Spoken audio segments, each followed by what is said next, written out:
Olá, pessoal. Bem-vindos de volta ao canal.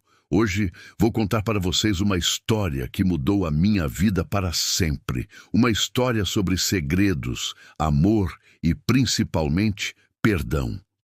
Meu nome é Clara, tenho 29 anos e tudo começou quando decidi reformar a velha casa da minha avó, Dona Elza, que ela me deixou de herança. Minha avó sempre foi uma mulher forte, mas cheia de mistérios. Ela faleceu quando eu era adolescente, e desde então a casa permaneceu fechada, um portal para o passado. Cada rangido da madeira, cada canto empoeirado, parecia sussurrar histórias. Mas havia um lugar que sempre me intrigou: o sótão. Minha avó nunca deixava ninguém subir lá. Ela dizia com um olhar sério: "Tem coisas lá em cima que devem continuar dormindo." E essa frase, acreditem, nunca saiu da minha cabeça. Durante a reforma, eu me sentia constantemente observada, como se o espírito da casa estivesse esperando por algo. O lugar tinha uma energia pesada, mas ao mesmo tempo familiar. Meus amigos que ajudavam na obra, às vezes, comentavam sobre sentir calafrios ou ouvir sussurros quando estavam sozinhos. Eu tentava ignorar, focando no sonho de transformar aquele espaço no meu lar. Mas a curiosidade sobre o sótão era mais forte. Eu sabia que precisava descobrir o que minha avó guardava com tanto zelo. Era como se a resposta para o mistério da casa, e talvez da minha própria família, estivesse lá em cima, esperando por mim. Numa tarde chuvosa, daquelas perfeitas para um filme de mistério, a coragem finalmente veio. Deixei o martelo de lado, respirei fundo e encarei a escada velha que levava ao sótão. Cada degrau rangia como um aviso. O ar ficava mais denso a cada passo. Lá em cima, o tempo parecia ter parado. Teias de aranha cobriam tudo como um véu, e o cheiro de madeira antiga e poeira era quase sufocante. A única luz vinha de uma pequena janela redonda, criando um cenário um tanto assustador. Comecei a vasculhar caixas e mais caixas, encontrando fotos amareladas, cartas com caligrafias elegantes e objetos que eu nem sabia para que serviam. Eram fragmentos de vidas que eu nunca conheci. Depois de quase 1 hora de busca, em um canto escuro, atrás de uma pilha de móveis antigos, encontrei algo diferente. Era uma pequena caixa de madeira, escura e entalhada, trancada com um cadeado enferrujado. Meu coração acelerou na hora. Por que algo estaria trancado daquele jeito? A adrenalina tomou conta de mim. Tentei de tudo para abrir. E depois de quase meia hora de luta com uma chave de fenda improvisada, o cadeado finalmente cedeu. O que havia dentro? Um único objeto, repousando sobre um tecido de veludo vermelho desbotado. Era um diário de capa de couro marrom com as iniciais E.M. gravadas em letras douradas. Elza Martins, minha avó. Naquele momento, eu soube que estava prestes a desvendar o segredo que ela tanto protegeu.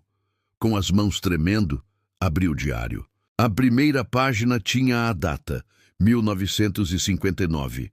A caligrafia era delicada, quase poética, e a primeira frase me atingiu como um soco no estômago. Hoje conheci alguém que vai mudar a minha vida.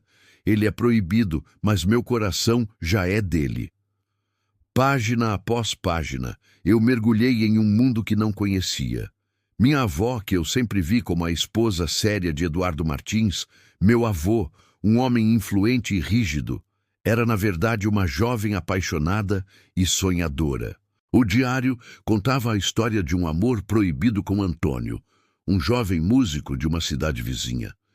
Ela descrevia encontros secretos à beira do rio, cartas trocadas às escondidas e o medo constante de ser descoberta por meu avô, a quem já estava prometida.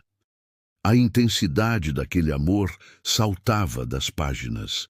Ela falava sobre a música dele, sobre como ele a fazia sentir viva, livre das amarras de uma sociedade conservadora e de um noivado arranjado. Era uma história de amor linda, mas também trágica. Eu sentia a angústia dela em cada palavra. E então, no meio de uma anotação, uma frase me fez parar de respirar. Se um dia alguém ler isto, quero que saiba que o que fiz foi por amor e por uma vida que precisei esconder. O que ela precisou esconder? Virei as páginas freneticamente, precisando de respostas. E então, nas últimas anotações, a verdade foi revelada, uma verdade que mudaria tudo. Minha avó havia engravidado de Antônio. Desesperada, com medo do escândalo e da fúria da família, ela contou tudo ao meu avô, Eduardo. E ele, para proteger a reputação da família e talvez por amá-la de uma forma distorcida, tomou uma decisão drástica. Ele assumiu a criança como se fosse sua. Aquele bebê era o meu pai. Meu pai não era filho biológico do homem que ele chamou de pai a vida inteira. Fechei o diário em choque. Tudo fazia sentido. A frieza com que meu avô sempre tratou meu pai, a distância, o olhar de reprovação.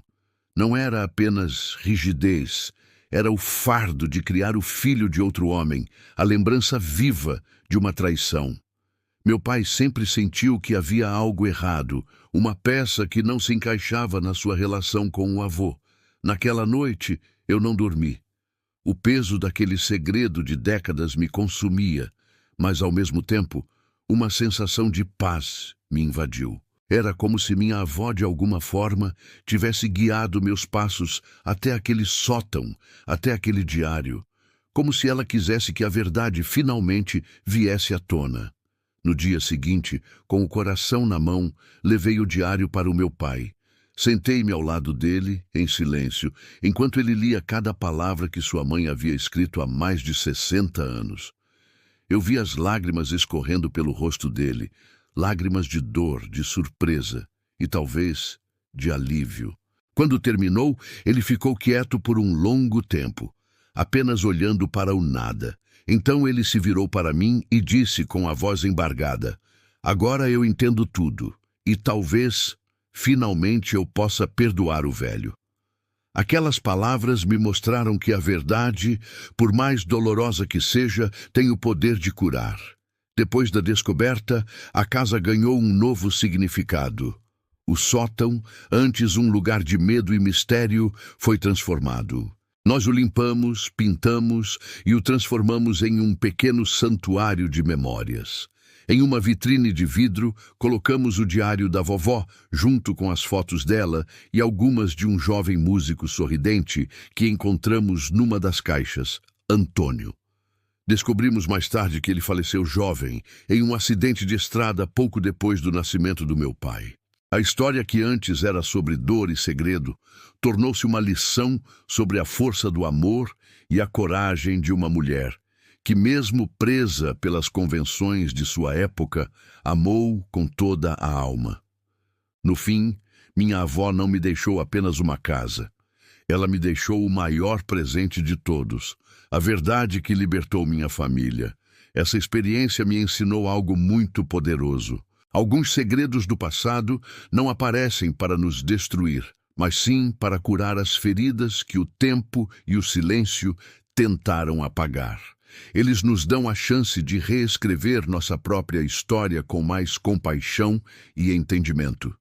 Se essa história tocou o seu coração, não se esqueça de se inscrever no canal e ativar o sininho para acompanhar muitas outras histórias emocionantes como esta. Deixe seu comentário aqui embaixo, vou adorar saber o que você achou. Muito obrigado por assistir e até a próxima.